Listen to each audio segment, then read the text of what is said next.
First of all, I got to give a shout out to both Deontay Wilder and Tyson Fury for that unbelievable press conference that they put on for the fight uh, that's scheduled to commence this Saturday night. And I rarely talk about boxing anymore. As I've stated time and again, I have fallen out of love with boxing.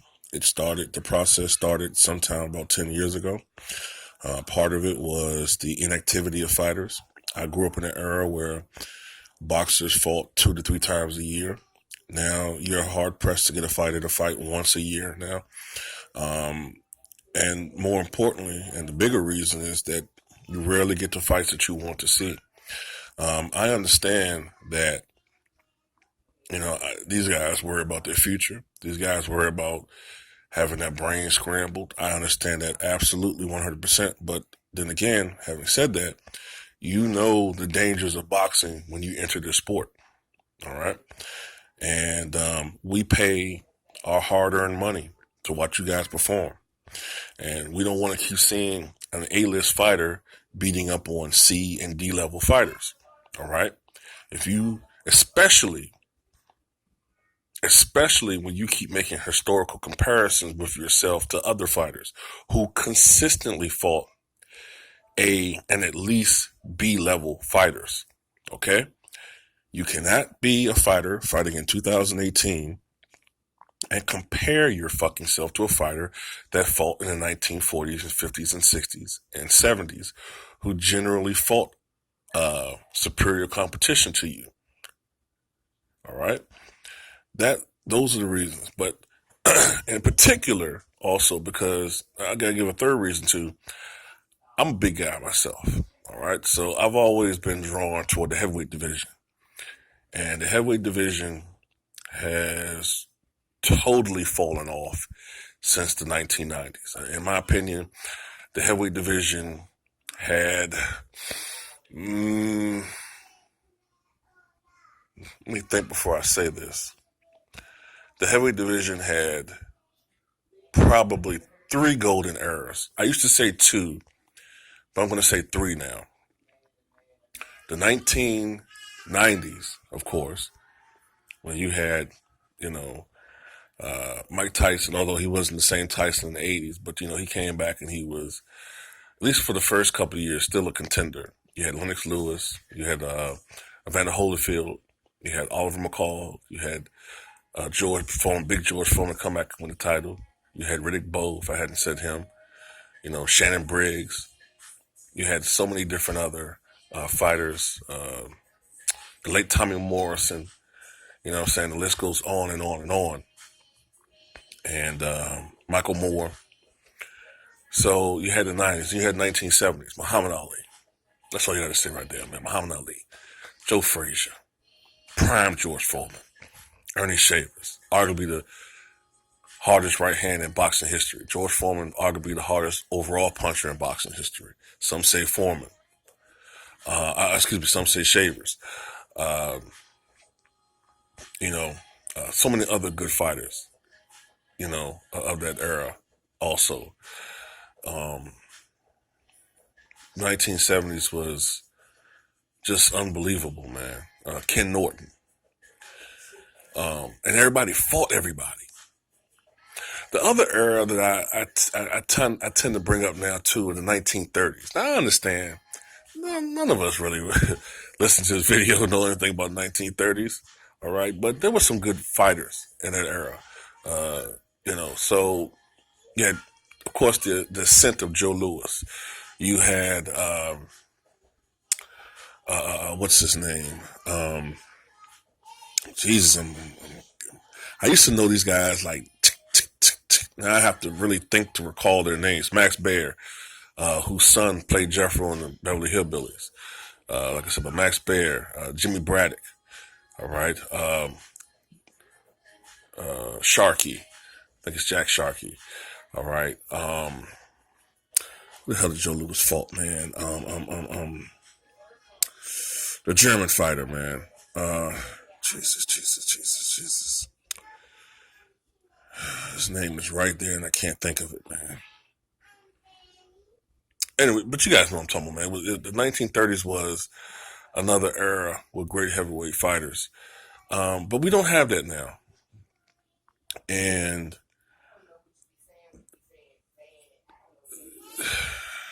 you know, not enough guys are fighting each other.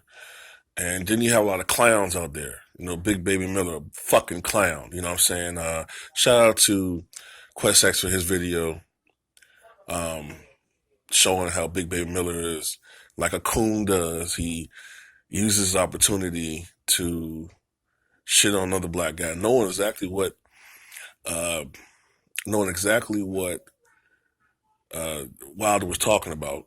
Okay, and then you show a footage of him shaking hands with Trump, like saying, I guess you're trying to say he's a fraud. But, you know, the reason why Deontay Wilder was there was because Trump pardoned Jack Johnson, a boxer who should never have gone to jail in the first place. All right? He was there for that reason. All right? It's beyond the fact that Trump is a racist. We all know that. But what Trump did was still, look, Harry Truman, when he was president, was the first Democratic president to really actively side with the civil rights movement. In fact, when he desegregated the armed forces, all right, he helped to further desegregate the federal government and hire more African Americans in positions, all right. Now, Harry Truman was the same guy when he fought in World War One, when he wrote letters to his wife, Bess Truman, oftentimes referred to blacks as niggers, darkies. He talked about, I think he used racial slurs to talk about Asians and Germans, and you know what I'm saying? So Lyndon Johnson did more for African Americans than any other president in American history. And we all know. Matter of fact, there was a reference to that in the movie The Butler. All right? In the movie The Butler, Cuba Gooding Jr.'s character said, Negroes? That nigga says nigga more than I say nigga. Because everybody knows Lyndon Johnson was a racist. By today's standards, he was a racist. All right? He felt that black people were inferior to whites. But he knew what to do politically to help him and his party out politically. And also, I guess he felt that whatever his personal views were, that he had to do, I guess, what he thought was the right thing. So it's not always about what that person feels like. It's about what that actions are. It's not necessarily what Trump represents. It's what he did. So to try to shit on Deontay Wilder that way, you can go fuck yourself, you fat piece of shit, Miller. All right? Now, back to Deontay Wilder. That speech that he gave after the presser was exemplary. I agree with every word of what he said. And I'm glad he checked Radio Raheem. All right?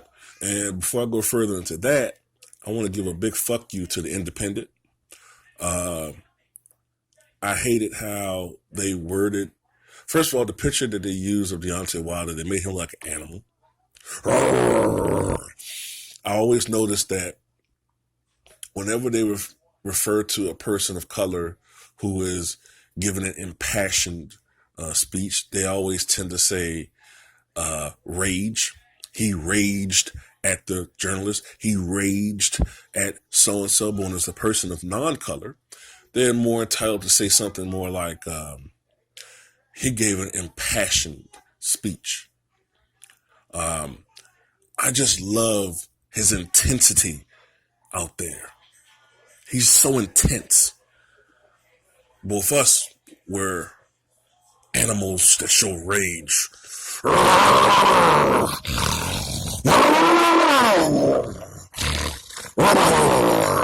Fuck out of here, man. You know what I'm saying? But shout out to Deontay Wilder, man. He's the people's champ. It was very reminiscent of Muhammad Ali. And,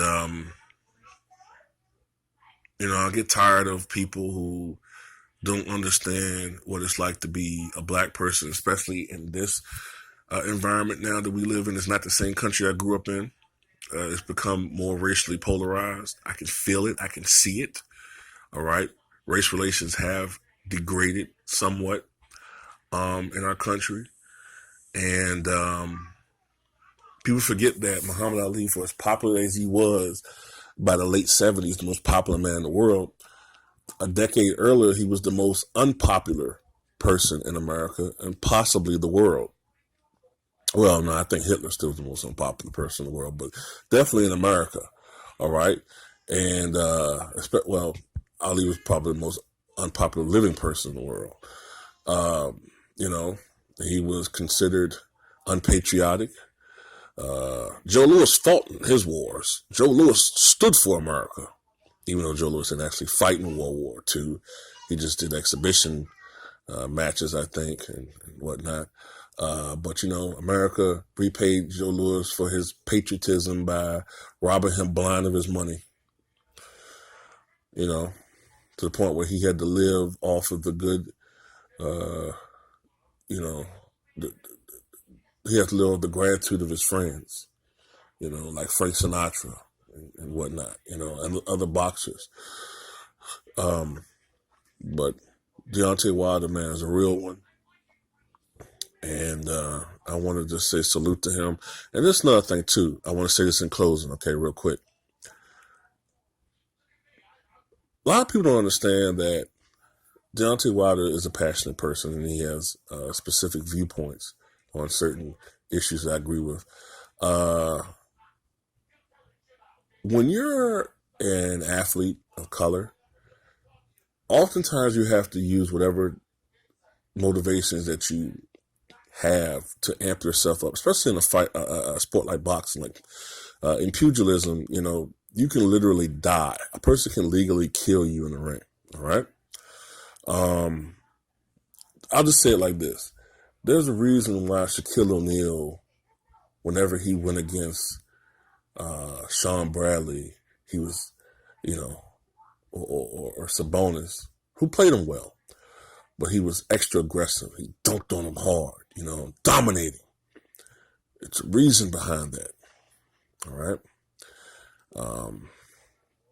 It's a reason why sometimes even Larry Bird mentioned this before. Now, if you want to say, it was always one race, but Larry Bird mentioned this too. Larry Bird. It's the reason why Larry Bird said that he was insulted when teams would put a white defender on him. So don't give me that bullshit about it's all about just race. Bird knew about it. It's a reason.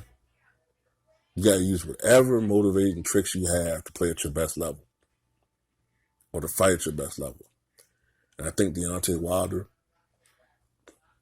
after this weekend, he's going to show why he's the best heavyweight in the world. And Anthony Joshua and all of his fans are going to, just be giving more and more excuses as to why they won't fight Wilder. He's a bloody psycho, I tell you.